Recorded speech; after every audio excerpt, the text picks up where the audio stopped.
کاشانۂ بصیرت ایک ایسا یوٹیوب چینل جس پر ہر قسم کی دینی کتب بالخصوص محروم بصارت افراد کے لیے آڈیو اور ویڈیو فارمیٹ میں دستیاب ہیں اور بالعموم تمام مسلمان برادران و خواہران کے لیے دستیاب ہیں۔ اس لیے آپ سے گزارش ہے کہ بیل آئیکن کو پریس کر کے ہمارے اس چینل کو ضرور سبسکرائب کیجیے تاکہ آئندہ آنے والی ہر کتاب آپ کو بر وقت ملتی رہے۔ کاشانۂ بصیرت۔ بسم اللہ الرحمن الرحیم۔ السلام علیکم سامعین، یہ کاشانۂ بصیرت کا یوٹیوب چینل ہے اور ہم یہاں پر مل کر جس کتاب کو آج کل پڑھ رہے ہیں اس کا نام ہے علی علیہ السلام سے مہدی علیہ السلام تک، جو کہ ائمہ اہل بیت علیہم السلام کی سیرت اور ان کی زندگانی پر ایک جامع کتاب ہے، جس کے مؤلف آیت اللہ باقر شریف القرشی ہیں، اور یہ ہے ریڈنگ کا پارٹ نمبر 25۔ اور جیسا کہ میں نے آپ کو بتایا تھا کہ اب ہم یہاں پر پڑھنے جا رہے ہیں حضرت امام علی رضا علیہ السلام کے حوالے سے بہت کچھ جاننے جا رہے ہیں جو اس کتاب میں ہے، اور یہ بھی میں نے آپ کو بتایا تھا، جو میں مزید تفصیل سے پھر بتا دیتی ہوں کہ اس چیپٹر کو ہم انشاءاللہ 2 نشستوں میں مکمل کر لیں گے، اور اس کی وجہ یہ ہے کہ اس کے ٹوٹل صفحات کتنے ہیں۔ دیکھیے ہم 334 پہ تو صرف لکھا ہے حضرت امام علی رضا علیہ السلام، اور 335 پہ باقاعدہ ریڈنگ یہاں پہ ہم شروع کرنے جائیں تو 335 سے لے کے ٹوٹل 360 تک، تو یہ ٹوٹل اگر ہم ایک نشست میں کریں گے تو بھاگ کرنا پڑے گا، بہت تیز بھاگنا پڑے گا، اس کی ہمیں کوئی پریشانی نہیں ہے، تو ہم اس کو 2 نشستوں میں مکمل کریں گے، یعنی پیج 360 تک۔ تو چلیے ہم آغاز کرتے ہیں۔ بسم اللہ الرحمن الرحیم۔ امام رضا علیہ السلام اللہ کے نور کا ٹکڑا، اس کی رحمت کی خوشبو اور ائمہ طاہرین علیہ السلام کی 8ویں کڑی ہیں، جن سے اللہ نے رجس کو دور رکھا اور ان کو اس طرح پاک و پاکیزہ رکھا کہ جو پاک و پاکیزہ رکھنے کا حق ہے۔ مامون نے ائمہ طاہرین علیہ السلام کے متعلق اپنے زمانے کے بڑے مفکر و ادیب عبداللہ بن مترمیم طوئر مطر سے سوال کرتے ہوئے کہا کہ اہل بیت علیہ السلام کے سلسلے میں تمہاری کیا رائے ہے؟ عبداللہ نے ان سنہرے لفظوں میں جواب دیا انورٹڈ کاما کہ میں اس طینت کے بارے میں کیا کہوں جس کا خمیر رسالت کے پانی سے تیار ہوا اور وحی کے پانی سے اس کو سیراب کیا گیا، کیا اس سے ہدایت کے مشک اور تقویٰ کے عنبر کے علاوہ کوئی اور خوشبو آ سکتی ہے؟ یہاں پر انورٹڈ کاما کلوز ہوا۔ پھر لکھا ہے کہ ان کلمات نے مامون کے جذبات پر اثر کیا اور اس وقت امام رضا علیہ السلام بھی موجود تھے۔ آپ علیہ السلام نے عبداللہ کا منہ موتیوں سے بھر دینے کا حکم صادر فرمایا۔ حوالہ ہے حیات الامام رضا علیہ السلام، جلد نمبر 1 صفحہ نمبر 10۔ پھر چلتے ہیں آگے۔ اب لکھا ہے کہ وہ تمام اصلی ستون اور بلند و بالا مثالیں ہیں جن کی امام علیہ السلام عظیم سے تشبیہ دی گئی ہے، آپ علیہ السلام کے سلوک، ذات کی ہوشیاری اور دنیا کی زیب و زینت سے روگردانی کرنا، سوائے ان ضروریات کے کہ جن سے انسان اللہ سے لو لگاتا ہے، یہ سب اسلام کی دولتوں میں سے ایک ہے۔ ہم ان میں سے بعض خصوصیات اختصار کے طور پر بیان کرتے ہیں۔ اب آئیے یہاں پہ اب ہیڈنگ لکھی ہے آپ کی پرورش۔ آپ علیہ السلام کی پرورش کے حوالے سے لکھا ہے کہ امام علیہ السلام نے اسلام کے سب سے زیادہ باعزت و بلند گھرانے میں پرورش پائی، کیونکہ یہ گھر وحی کا مرکز ہے۔ یہ امام موسیٰ بن جعفر علیہ السلام کا بیت الشرف ہے، جو تقویٰ اور ورع و پرہیزگاری میں عیسیٰ علیہ السلام بن مریم علیہ السلام کے بیت الشرف کے مشابہ ہے۔ گویا یہ بیت الشرف عبادت اور اللہ کی اطاعت کے مراکز میں سے تھا، جس طرح یہ بیت الشرف علوم نشر کرنے اور اس کو لوگوں کے درمیان شائع کرنے کا مرکز تھا۔ اسی بیت الشرف سے لاکھوں علماء، فقہا اور ادبا نے تربیت پائی ہے، اور ساتھ ہی لکھا ہے کہ اسی بلند و بالا بیت الشرف میں امام رضا علیہ السلام نے پرورش پائی اور اپنے پدر بزرگوار اور خاندان کے آداب سے آراستہ ہوئے، جن کی فضیلت تقویٰ اور اللہ پر ایمان کے لیے تخلیق کی گئی ہے۔ آپ علیہ السلام کا عرفان اور تقویٰ، اب یہ ہیڈنگ آ گئی ہے، آپ علیہ السلام کا عرفان اور تقویٰ لکھا ہے۔ امام رضا علیہ السلام کے عرفان کی خصوصیت یہ تھی کہ آپ علیہ السلام حق پر پائیدار تھے، اور آپ علیہ السلام نے ظلم کے خلاف قیام فراہم کیا تھا، اس لیے آپ علیہ السلام مامون عباسی کو تقوی الہی کی سفارش فرماتے تھے اور دین سے مناسبت نہ رکھنے والے اس کے افعال کی مذمت فرماتے تھے، جس کی بنا پر مامون آپ علیہ السلام کا دشمن ہو گیا اور اس نے آپ علیہ السلام کو قتل کرنے کا فیصلہ کیا۔ اگر امام علیہ السلام اس کی روش کی مذمت نہ کرتے، جس طرح کہ اس کے اطرافیوں نے اس کے ہر گناہ کی تائید کی، تو آپ علیہ السلام کا مقام اس کے نزدیک بہت عظیم ہوتا۔ اسی بنا پر مامون نے بہت جلد ہی آپ علیہ السلام کو زہر دے کر آپ علیہ السلام کی حیات ظاہری کا خاتمہ کر دیا۔ اور اب اگلی ہیڈنگ آ گئی ہے، آپ علیہ السلام کے بلند و بالا اخلاق۔ امام رضا علیہ السلام بلند و بالا اخلاق اور آداب رفیع یہ عین ہے سے آراستہ تھے، اور آپ علیہ السلام کی سب سے بہترین عادت یہ تھی کہ جب آپ علیہ السلام دسترخوان پر بیٹھتے تھے تو اپنے غلاموں یہاں تک کہ تبل کے رکھوالوں اور نگہبانوں تک کو بھی اسی دسترخوان پر بٹھاتے تھے۔ حوالہ ہے نور الابصار صفحہ نمبر 138۔ ابراہیم بن عباس سے مروی ہے کہ میں نے علی بن موسیٰ رضا کو یہ فرماتے سنا ہے کہ ایک شخص نے آپ علیہ السلام سے عرض کیا کہ خدا کی قسم آپ علیہ السلام لوگوں میں سے سب سے زیادہ اچھے ہیں۔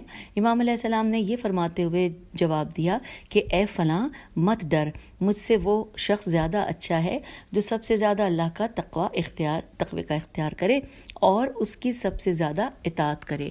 خدا کی قسم یہ آیت نسخ نہیں ہوئی، نون سین خ نسخ نہیں ہوئی۔ پھر لکھا ہے کہ امام علیہ السلام اپنے جد رسول اعظم سے کہ مثل بلند اخلاق پر فائز تھے، جو اخلاق کے اعتبار سے تمام دنیا سے ممتاز تھے۔ پھر اگلی ہیڈنگ آ گئی ہے، آپ علیہ السلام کا زہد۔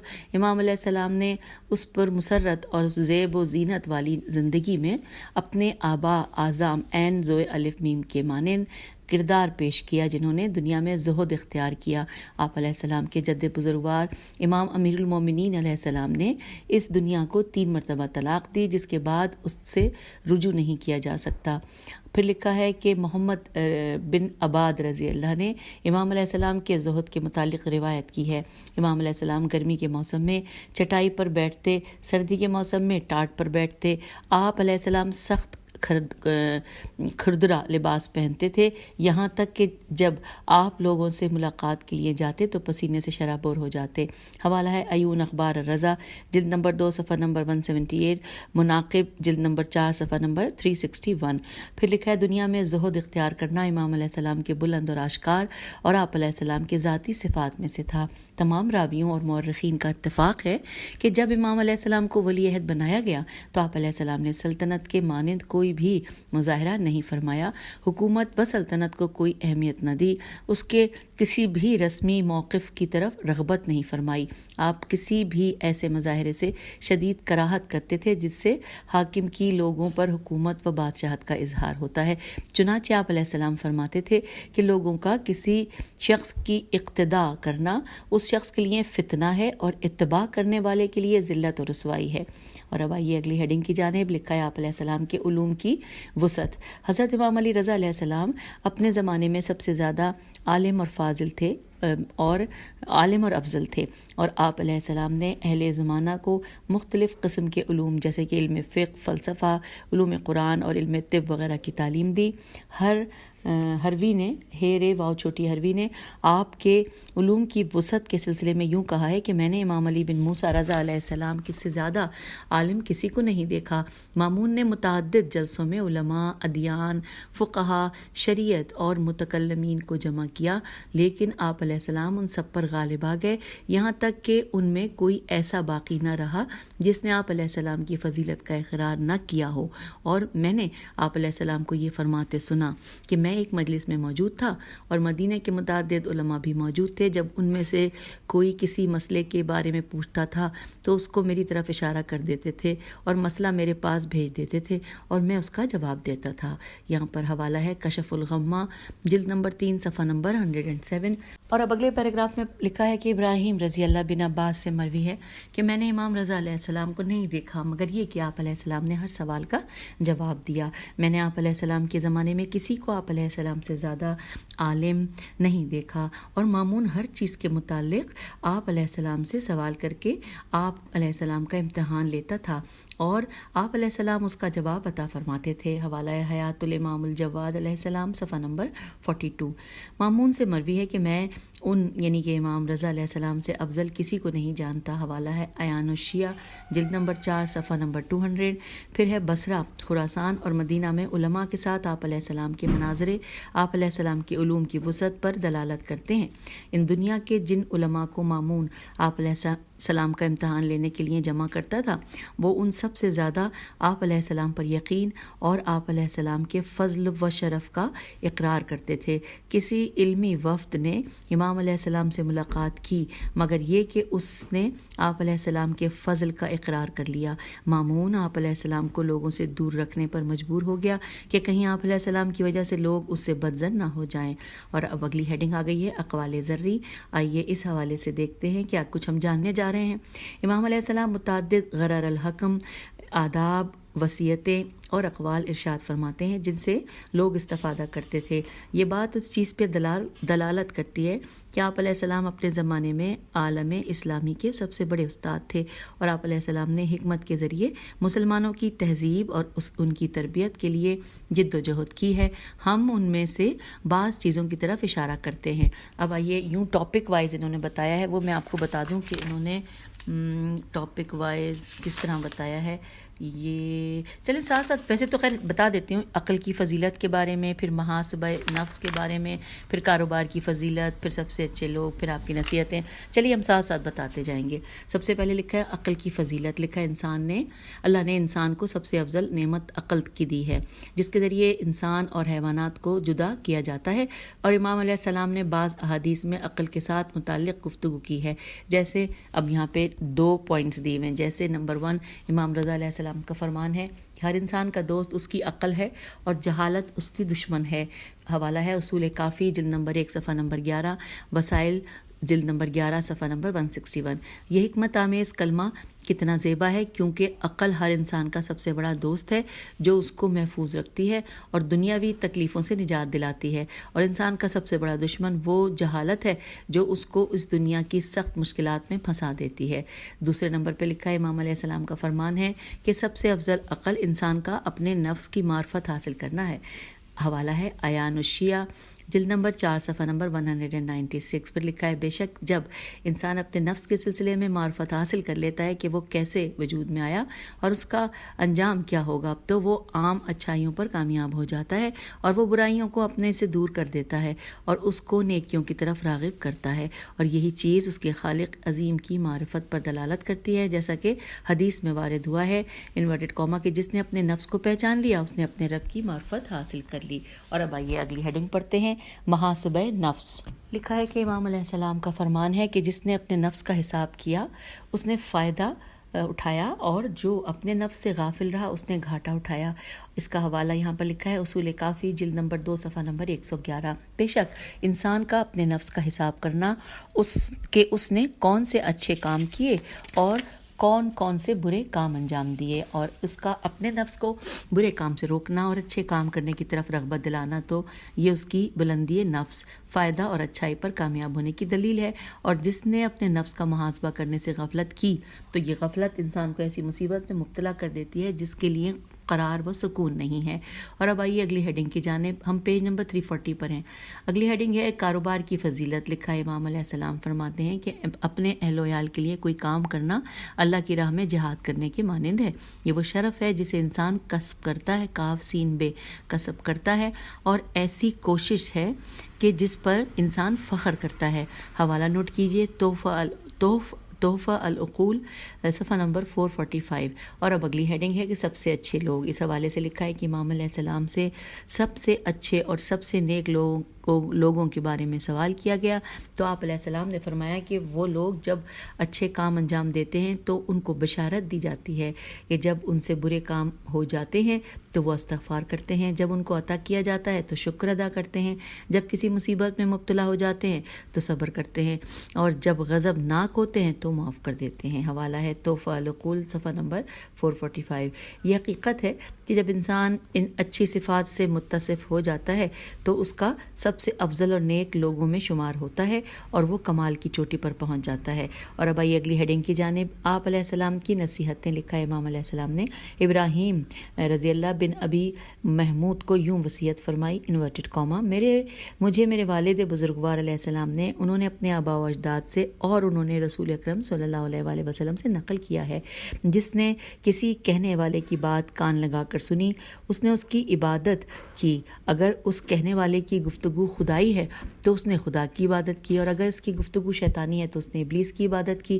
یہاں تک کہ آپ علیہ السلام نے فرمایا اے ابو محمود کے فرزند، میں نے جو کچھ تم کو بتایا ہے اس کو یاد رکھو، کیونکہ میں نے اپنی اس عقلی گفتگو میں دنیا و آخرت کی بھلائی بیان کر دی ہے. حوالہ ہے وسائل الشیعہ جلد نمبر 18 اور صفحہ نمبر 92. اس وصیت میں بیان کیا گیا ہے کہ اہل بیت علیہ السلام کی اتباع، ان کے طریقہ کار کی اقتداء اور ان کی سیرت سے ہدایت حاصل کرنا واجب ہے. بے شک اس میں نجات ہے اور ہلاکت سے محفوظ رہنا ہے اور اللہ کی راہ میں بڑی کامیابی ہے. اور اب آئیے یہاں پہ دوسرے نمبر پہ، پہلے نمبر پہ جو ہم نے پڑھ لیا تھا، اس کے بعد اگلے پہ لکھا ہے کہ مالدار اور فقیر کے درمیان مساوات. لکھا ہے امام رضا علیہ السلام نے اپنے اصحاب کو سلام کے ذریعے مالدار اور فقیر کے درمیان مساوات کرنے کی سفارش فرمائی ہے. جو شخص مسلمان فقیر سے ملاقات کرتے وقت اس کو دولت مند کو سلام کرنے کے علاوہ کسی اور طریقے سے سلام کرے تو خداوند عالم اس سے غضبناک ہونے کی صورت میں ملاقات کرے گا. حوالہ ہے وسائل الشیعہ جلد نمبر 8 صفحہ نمبر 442. اس کے بعد نیکسٹ ہیڈنگ ہے مومن کے چہرے کا حشاش بشاش ہونا. یہ نمبر 3 پہ لکھا ہے. پھر لکھا ہے امام رضا علیہ السلام نے اپنے اصحاب کی وصیت فرمائی، اپنے اصحاب کو ہونا چاہیے تھا، وصیت فرمائی کہ مومن کا چہرہ حشاش بشاش ہونا چاہیے، اس کے بالمقابل اس کا چہرہ غیظ و غضب والا نہیں ہونا چاہیے. امام علیہ السلام فرماتے ہیں کہ جس نے اپنے مومن کی بھائی کو خوش کیا اللہ اس کے لیے نیکیاں لکھتا ہے، اور جس کے لیے اللہ نیکیاں لکھ دے اس پر عذاب نہیں کرے گا. حوالہ ہے وسائل الشیعہ جلد نمبر 8 صفحہ نمبر 483. یہ وہ بلند اخلاق ہیں جن کی ائمہ اپنے اصحاب کو سفارش کیا کرتے تھے تاکہ وہ لوگوں کے لیے اسوہ حسنہ قرار پائیں. اور پھر اب چوتھے نمبر پہ ہے عام وصیت. یہ ہیڈنگ ہے. عام وصیت کے حوالے سے پیراگراف ہے کہ امام علیہ السلام نے اپنے اصحاب اور باقی تمام لوگوں کو یہ بیش قیمت وصیت فرمائی انورٹڈ کاما لوگوں اپنے اوپر خدا کی نعمتوں کے سلسلے میں خدا سے ڈرو، خدا کی مخالفت کے ذریعے خدا کی نعمتوں کو خود سے دور نہ کرو.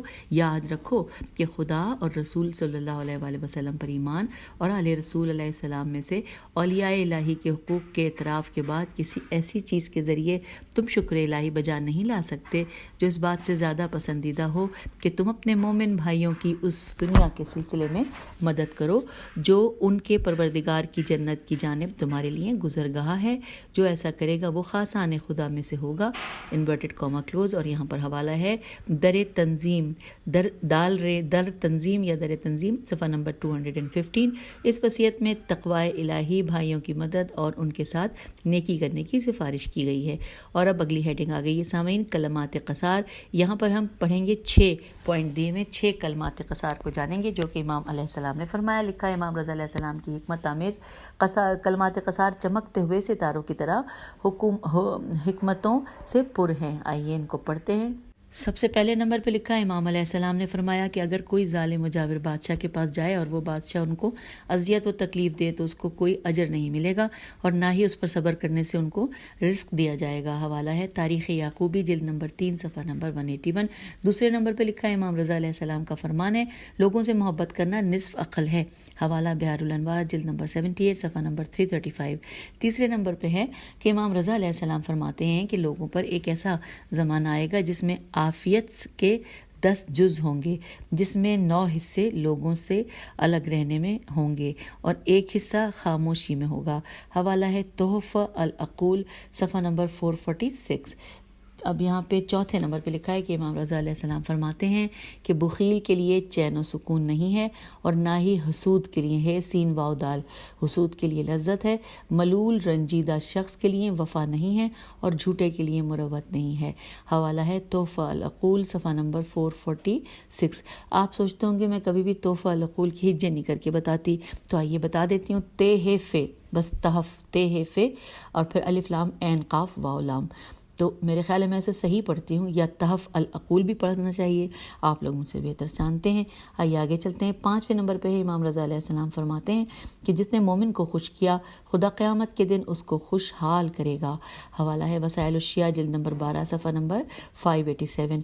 اب ہم پڑھنے جا رہے ہیں 6 نمبر پہ جو مولا کے حکمت آمیز کلمات ہیں، اس میں 6 نمبر پہ لکھا ہے کہ امام رضا علیہ السلام فرماتے ہیں مومن کا سگا بھائی ہے، ملعون ہے جس نے اپنے بھائی پر الزام لگایا، ملعون ہے جس نے اپنے بھائی کو دھوکہ دیا، ملعون ہے جس نے اپنے بھائی کو نصیحت نہیں کی، ملعون ہے، اور ملعون ہے جس نے اپنے بھائی کے اسرار سے پردہ اٹھایا، ملعون ہے جس نے اپنے بھائی کی غیبت کی ہے۔ اور یہاں پر حوالہ ہے وسائل الشیعہ، جلد نمبر 12، صفحہ نمبر 587۔ اور اب ہم نے یہ کلمات قصار 6 جو یہاں پہ لکھے تھے پڑھ لیے، آگے چلتے ہیں۔ اگلی ہیڈنگ ہے آپ علیہ السلام کو تمام زبانوں کا علم تھا۔ لکھا ہے امام علیہ السلام تمام زبانیں جانتے تھے۔ ابو اسماعیل سندی سے روایت ہے کہ میں نے ہندوستان میں یہ سنا کہ عرب میں ایک اللہ کی حجت ہے جو اس کی تلاش میں نکلا۔ لوگوں نے مجھ سے کہا کہ وہ امام رضا علیہ السلام ہیں۔ میں ان کی بارگاہ میں حاضر ہوا۔ جب آپ علیہ السلام کی بارگاہ میں پہنچا تو میں نے آپ علیہ السلام کو سندھی زبان میں سلام کیا۔ آپ نے سندھی زبان میں ہی سلام کا جواب دیا۔ میں نے آپ علیہ السلام کی خدمت مبارک میں عرض کیا کہ میں نے سنا ہے کہ عرب میں ایک اللہ کی حجت ہے اور اسی حجت کی تلاش میں آپ علیہ السلام کے پاس آیا ہوں۔ امام علیہ السلام نے فرمایا کہ میں ہی اللہ کی حجت ہوں۔ اس کے بعد فرمایا کہ جو کچھ تم سوال کرنا چاہتے ہو وہ تم کرو۔ میں نے آپ علیہ السلام سے متعدد مسائل دریافت کیے تو آپ علیہ السلام نے میری زبان میں ہی اس کا جواب بیان فرمایا۔ حوالہ حیات الامام علی بن موسیٰ رضا علیہ السلام، جلد نمبر 1، صفحہ نمبر 38۔ ابو سلط سواد سے ہے، ابو سلط ہروی سے روایت ہے کہ امام رضا علیہ السلام لوگوں سے انہی کی زبان میں کلام کیا کرتے تھے۔ میں نے امام علیہ السلام سے اس سلسلے میں سوال کیا تو آپ علیہ السلام نے فرمایا کہ اے ابو سلط، میں مخلوق پر اللہ کی حجت ہوں اور اللہ کسی قوم پر ایسی حجت نہیں بھیجتا کہ جو ان کی زبان سے آشنا نہ ہو۔ کیا تم نے امیر المومنین علیہ السلام کا یہ کلام نہیں سنا؟ ہم کو فصل خطاب عطا کیا گیا ہے، کیا وہ زبانوں کی واقفیت کے علاوہ کچھ اور ہے؟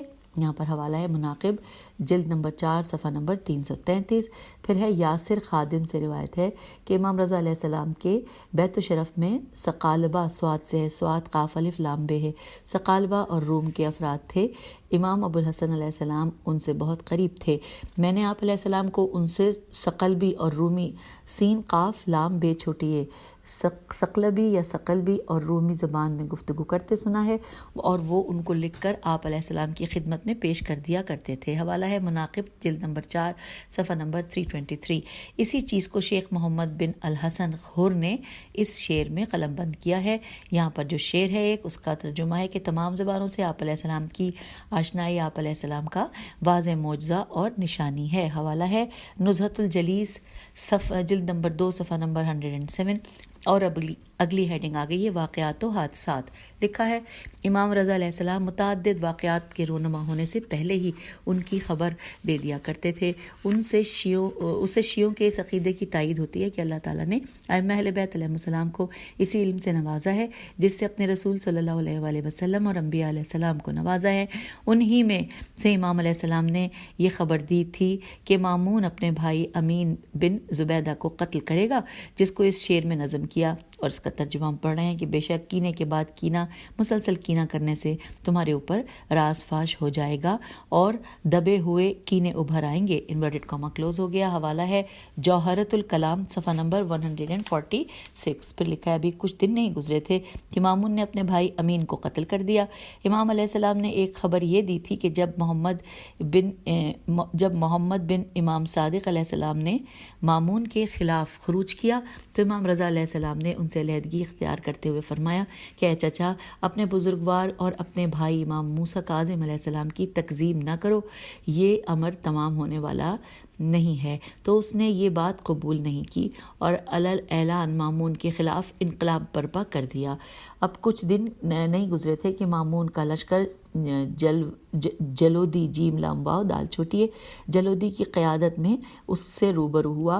اس نے امان مانگی تو جلودی نے اس کو امان دے دی اور اس نے ممبر پر جا کر خود کو اس امر سے الگ کرتے ہوئے کہا کہ یہ امر مامون کے لیے ہے۔ حوالہ حیات الامام علی بن موسیٰ رضا جلد نمبر 1 صفحہ نمبر 39۔ امام رضا علیہ السلام نے لکھا ہے برام کا بیر الف میم کاف برام کا کی مصیبت کی خبر دی تھی۔ جب یحییٰ برمکی ان کے پاس سے گزرا تو وہ رومال سے اپنا چہرہ ڈھانپے ہوئے تھے۔ اب اگلے پیراگراف میں لکھا ہے کہ امام علیہ السلام نے فرمایا کہ یہ بیچارے کیا کریں کہ اس سال میں کیا رونما ہونے والا ہے۔ یہاں پہ دوبارہ پڑھتے ہیں۔ امام علیہ السلام نے فرمایا کہ یہ بیچارے کیا جانیں کہ اس سال میں کیا رونما ہونے والا ہے۔ اس کے بعد امام علیہ السلام نے مزید فرمایا کہ مجھے اس بات پر تعجب ہے کہ یہ خیال کرتا ہے کہ میں اور ہارون اس طرح ہیں۔ یہ فرما کر آپ علیہ السلام نے اپنے بیچ اور انگوٹھے کے درمیان یہ چئی لکھا ہوا ہے اور انگوٹھے کے پاس کی انگلی کو ایک دوسرے سے ملا کر اشارہ کیا۔ حوالہ ہے الاطھاف بحب الاشراف صفحہ نمبر 59۔ ابھی کچھ دن نہیں گزرے تھے کہ جو کچھ امام علیہ السلام نے فرمایا تھا وہ واضح ہوا، یہاں تک کہ رشید نے برامکا پر دردناک عذاب اور مصیبتیں ڈھائیں۔ رشید نے خراسان میں وفات پائی اور بعد میں امام رضا علیہ السلام کو اسی کے پہلو میں دفن کیا گیا۔ یہ وہ بعض واقعات ہیں کہ جن کی امام رضا علیہ السلام نے خبر دی تھی اور ہم نے ایسے متعدد واقعات حیات الامام رضا علیہ السلام میں ذکر کر دیے ہیں۔ اور اب اگلی ہیڈنگ ہم پڑھنے جا رہے ہیں آپ علیہ السلام کی جود و سخا۔ مورخین نے آپ علیہ السلام کی جود و سخا کے متعدد واقعات نقل کیے ہیں، جن میں سے کچھ یوں ہیں۔ آئیے یہاں ان کی تعداد بتا دوں۔ تعداد اس میں دی گئی ہے 3۔ آئیے 3 کے ہیں۔ سب سے پہلے جب آپ علیہ السلام خراسان میں تھے تو آپ علیہ السلام اپنا سارا مال فقراء میں تقسیم کر دیا کرتے تھے۔ عرفے کا دن تھا اور آپ علیہ السلام کے پاس کچھ نہیں تھا۔ فضل بن سہل نے اس پر ناراضگی کا اظہار کرتے ہوئے کہا کہ یہ گھاٹے کا سودا ہے۔ امام علیہ السلام نے جواب میں فرمایا کہ اس میں فائدہ ہے، اس کو تم گھاٹا شمار نہ کرو جس میں فائدہ نہ ہو۔ حوالہ حیات الامام محمد تقی علیہ السلام صفحہ نمبر 40۔ پھر لکھا ہے کہ اگر کوئی شخص اجر الہی کی امید میں فقیروں کے لیے انفاق الف نون فی الف قاف انفاق کرتا ہے تو یہ گھاٹا نہیں ہے، بلکہ گھاٹا تو وہ ہے کہ بادشاہوں اور وزیروں کے لیے ان کے پاس سیاسی اور ذاتی کاموں میں خرچ کیا جائے۔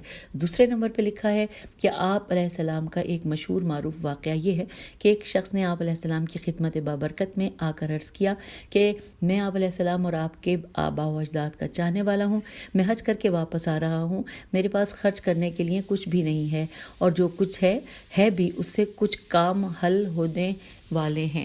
اور اس کے بعد لکھا ہے کہ آپ علیہ السلام چاہیں تو میں اپنے شہر واپس پلٹ جاؤں، جب میرے پاس رقم ہو جائے گی تو میں اس کو آپ علیہ السلام کی طرف سے صدقہ کر دوں گا۔ تو امام علیہ السلام نے اس کو بیٹھنے کا حکم دیا اور آپ علیہ السلام لوگوں سے محفوظ گفتگو کرنے میں مشغول ہو گئے۔ جب وہ سب آپ علیہ السلام سے رخصت ہو کر چلے گئے اور آپ علیہ السلام کے پاس صرف سلیمان جعفری اور خادم رہ گئے تو امام علیہ السلام ان سے اجازت لے کر اپنے بیت الشرف میں تشریف لے گئے۔ اس کے بعد اوپر کے دروازے سے باہر آ کر فرمایا کہ خراسانی کہاں ہے؟ جب وہ کھڑا ہوا تو امام علیہ السلام نے اس کو 200 دینار دیے اور کہا کہ یہ تمہارے راستے کا خرچ ہے اور نفقہ ہے اور ان کو میری طرف سے صدقہ نہ دینا۔ وہ شخص امام علیہ السلام کی عطا کردہ نعمت سے مالا مال اور خوش ہو کر چلا گیا۔ سلیمان نے امام علیہ السلام کی خدمت میں یوں عرض کی کہ کیا میری جان آپ علیہ السلام پر فدا ہو، اور آپ علیہ السلام نے احسان کیا اور صلہ رحم کیا تو آپ علیہ السلام نے اس سے اپنا رخ انور کیوں چھپایا؟ لکھا ہے امام علیہ السلام نے جواب میں فرمایا کہ میں نے ایسا اس لیے کیا کہ میں سوال کرنے والے کے چہرے میں ذلت کے آثار نہیں دیکھنا چاہتا کہ میں اس کی حاجت روائی کر رہا ہوں۔ کیا تم نے رسول خدا صلی اللہ علیہ وآلہ وسلم کا یہ فرمان نہیں سنا کہ چھپ کر کی جانے والی نیکی 70 حج کے برابر اور اعلان برائی انجام دینے والا متروک شمار ہوتا ہے؟ کیا تم نے شاعر کا یہ شعر نہیں سنا؟ اب جو شعر ہے اس کا ترجمہ کہ جب میں ایک دن کسی کی حاجت کے لیے اس کے پاس جاؤں تو میں اپنے اہل و عیال کے پاس پلٹا تو میری عزت ان کی عزت سے اضافہ سے وابستہ تھی۔ یہاں پہ انورٹڈ کاما کلوز ہو گیا۔ اب لکھا ہے قارئین کرام، کیا آپ نے امام رضا علیہ السلام کی اس طرح سے انجام دی جانے والی نیکی ملاحظہ فرمائی؟ یہ صرف اور صرف اللہ کی خوشنودی کے لیے ہے۔ اب یہاں پہ دوسرے نمبر پہ ہم پڑھتے ہیں، پہلے نمبر پہ ہم نے پڑھ لیا اور یہ دوسرے نمبر پہ لکھا ہے کہ ایک فقیر نے آپ علیہ السلام کے پاس آ کر عرض کیا کہ مجھے اپنی حیثیت کے مطابق عطا کر دیجئے، تو انہوں نے کہا کہ مجھ میں اتنی طاقت نہیں ہے۔ بے شک امام علیہ السلام کی حیثیت کی کوئی انتہا نہیں ہے۔ امام علیہ السلام کے پاس مال و دولت ہے ہی نہیں جو کسی اندازے کے مطابق عطا کیا جائے۔ فقیر نے اپنی بات کو غلط قرار دیتے ہوئے کہا کہ یعنی میری مروت کی مقدار سے کے مطابق۔ تو امام علیہ السلام نے مسکرا کر اس کی بات قبول کرتے ہوئے فرمایا کہ ہاں اب ضرور عطا کیا جائے گا۔ پھر اس کو 200 دینار دینے کا حکم صادر فرمایا۔ حوالہ ہے مناقب جلد نمبر 4 صفحہ نمبر 361۔ یہ آپ علیہ السلام کی سخاوت کے کچھ نمونے تھے اور ہم نے ان میں سے کچھ نمونے اپنی کتاب حیات الامام رضا علیہ السلام میں بھی بیان کیے ہیں۔ تو سامعین، ہم پیج 347 پر اس پارٹ میں آپ سے اجازت چاہتے ہیں اور اس سے آگے ہم مزید پڑھیں گے۔ جیسا کہ میں نے آپ کو بتایا تھا کہ ہم مزید جیسے ہی ہم اس کو پڑھیں گے، آدھا پڑھ لیا ہے تو یہ مکمل ہو جائے گا۔ تو اجازت دیجیے، خدا حافظ، فی امان اللہ۔